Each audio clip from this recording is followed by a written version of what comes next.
Good evening students. हम पढ़ रहे थे स्टेमन के बारे में। आज हम जानेंगे कि जो हमारे पास माइक्रोस्पोरेंजियम है उसका स्ट्रक्चर किस तरीके से होगा। ये हमने देखा था कि जो एंथर है उसकी टोटल 4 साइड्स होती हैं और इन सभी साइड्स के अंदर माइक्रोस्पोरेंजिया प्रेजेंट होंगे। ठीक है, तो एंथर के अंदर टोटल 2 लोब थी और हर एक लोब के अंदर जो दो कॉर्नर्स हैं उन हर एक कॉर्नर पे एक माइक्रोस्पोरेंजिया होगा। Means there will be 1 microsporangium. और जैसे ही आपका माइक्रोस्पोरेंजियम मैच्योर हो जाता है तो उसके बाद में वो कन्वर्ट होता है पोलन सैक में, और इसी पोलन सैक के अंदर जो पोलन ग्रेन्स हैं वो प्रेजेंट होंगे। तो अब हम जानेंगे कि माइक्रोस्पोरेंजियम का स्ट्रक्चर कैसा होता है। माइक्रोस्पोरेंजियम के अंदर टोटल 4 लेयर्स होती हैं। सबसे आउटर मोस्ट होगी एपिडर्मिस, उसके बाद में होगी एंडोथीसियम, नेक्स्ट होगी मिडल लेयर और सबसे लास्ट में होता है टैपिटम। ठीक है, सपोज आपके पास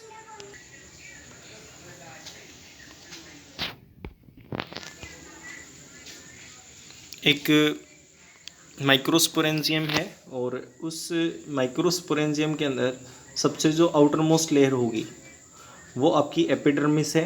जैसे ये आपकी एपिडर्मिस है, उसके नेक्स्ट होगी आपकी endothecium, next one is middle layer और सबसे लास्ट के अंदर होगा आपका टैपिटम। ठीक है, कुछ इस तरीके से ये कवर रहेगा। क्लियर।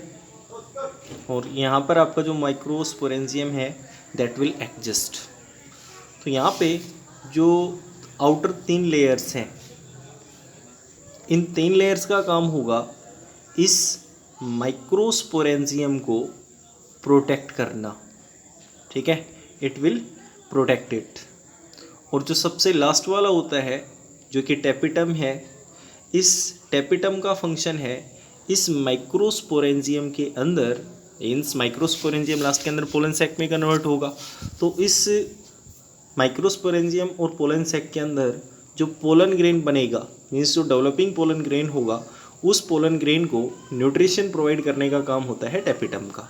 तो कहने का मतलब ये हुआ कि जो 3 लेयर्स हैं आउटर मोस्ट, इनका काम है इस माइक्रोस्पोरेंजियम को प्रोटेक्ट करना, और टैपिटम का फंक्शन है जो आपका पोलन ग्रेन बनेगा उस पोलन ग्रेन को न्यूट्रिशन प्रोवाइड करना। The innermost wall layer is the tapetum. It nourishes the developing pollen grain. Cell of the tapetum possesses the dense cytoplasm and generally have more than 1 nucleus. अब जो tapetum है वो pollen grain को किस तरीके से nutrition provide करता है, वो प्रोवाइड करेगा अपने साइटोप्लाज्म के थ्रू। ठीक है, डेंस साइटोप्लाज्म होगा इसके अंदर, और इसी डेंस साइटोप्लाज्म के थ्रू जो पोलन ग्रेन है उसको जो न्यूट्रिशन है वो मिलेगा, और इसके अंदर जो न्यूक्लियस है वो 1 से ज़्यादा रहेंगे।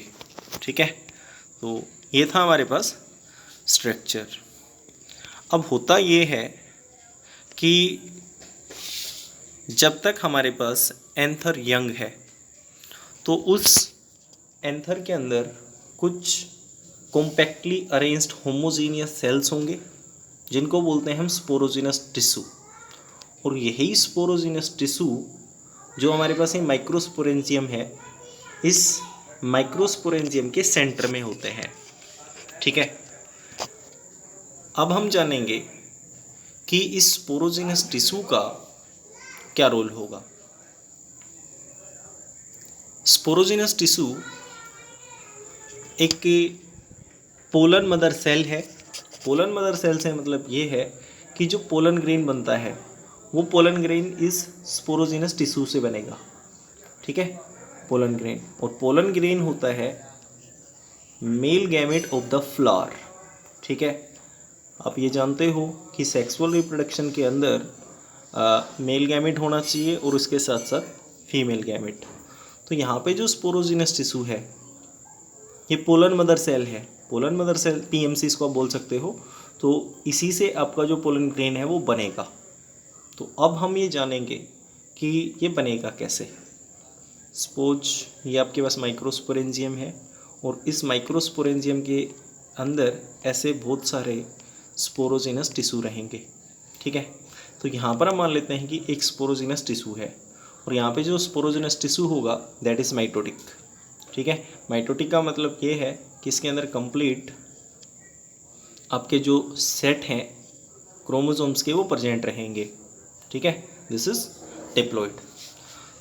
अब इस एक स्पोरोजिनस टिश्यू के अंदर टेंडेंसी होती है कि वो 4 माइक्रोस्पोर्स को प्रोड्यूस करे, ठीक है। There will be the production of 4 microspores. अब यहाँ पे जो माइक्रोस्पोर्स बनेंगे वो रहेंगे हैप्लॉइड, ठीक है। अब ये हुआ कैसे। हैप्लॉइड का मतलब होता है कि अगर यहाँ पर क्रोमोसोम्स का नंबर 2x है तो इधर आकर ये x हो जाएगा। x है मतलब ये है कि इसका ये आधा होगा, ठीक है ना। अब ये होगा कैसे, होने के लिए यहाँ पर एक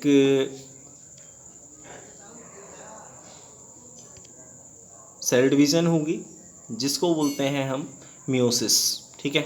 अगर माइटोसिस यहाँ पे होती तो सेल यहाँ पे नहीं बनते, बट उनका जो नंबर है वो इसके बराबर ही रहता जितना यहाँ पर इस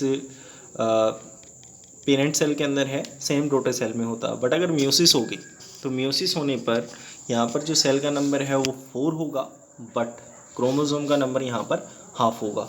तो किसी भी स्पोरोजिनस टिश्यू से माइक्रोस्पोर बनने की जो प्रोसेस है इसको बोलते हैं हम माइक्रोस्पोरोजेनेसिस, ठीक है ना। तो इसकी डेफिनेशन आपसे पूछी जा सकती है, what do you understand by the microsporogenesis. Microsporogenesis is a process in which microspores are formed by the meiotic division from the sporogenous tissues, ठीक है।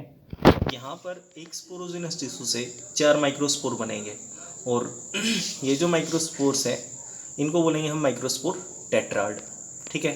अब एक टाइम के बाद में होगा ये कि आपके जो ये माइक्रोस्पोर्स हैं वो मैच्योर हो जाएंगे और मैच्योर होने के बाद में कन्वर्ट होंगे पोलन ग्रेन के अंदर, ठीक है। तो इस तरीके से आपके जो पोलन ग्रेन है उनकी फॉर्मेशन होती है। माइक्रोस्पोरेंजियम का जो स्ट्रक्चर है वो आप इस डायग्राम से समझ सकते हैं, ठीक है। जैसे यहाँ पे एक एपिडर्मिस, एंडोथीसियम, स्पोरोजिनस टिश्यू और टेपिटम, ये इसको दूसरे तरीके से दिखा रखा है, ठीक है। और जैसे आपका एंथर मैच्योर होगा तो मैच्योर होने के बाद में ये आपके पोलन ग्रेन्स बनेंगे, ठीक है। इसका डेhiscence होगा। अब ये सेम चीज़ जो मैंने आपको बताई कि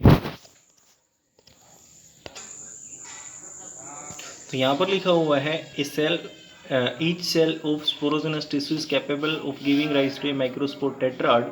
इसका मतलब ये है कि हर एक जो स्पोरोजिनस टिश्यू होता है इस स्पोरोजिनस टिश्यू का जो एक सेल है, ठीक है।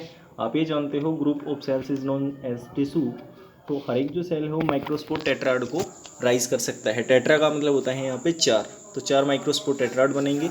Each one is the potential pollen और माइक्रोस्पोर मदर सेल, ठीक है। या फिर आप इसको बोल सकते हो pollen mother cell. The process of formation of microspores from a pollen mother cell through meiosis is called as microsporogenesis. The microspores as they are formed are arranged in a cluster of 4 cells, microspore tetrad. As the anther matures and dehydrate, the microspores dissociate from each other and develop into pollen grains। मतलब ये है कि जैसे आपका anther mature होगा तो इसकी dehydration होगी। डिहाइड्रेशन का मतलब होता है लॉस ऑफ वाटर मॉलिक्यूल्स, और उसके बाद में माइक्रोस्पोर्स डिसोसिएट होंगे एक दूसरे से, ठीक है। मतलब ये अलग हो जाएंगे और अलग होने के बाद में ये अपने आप को पोलन ग्रेन के अंदर डेवलप कर लेते हैं। Inside each microsporangium several thousands of microspores और pollen grains are formed that are released with the डेhiscence ऑफ एंथर।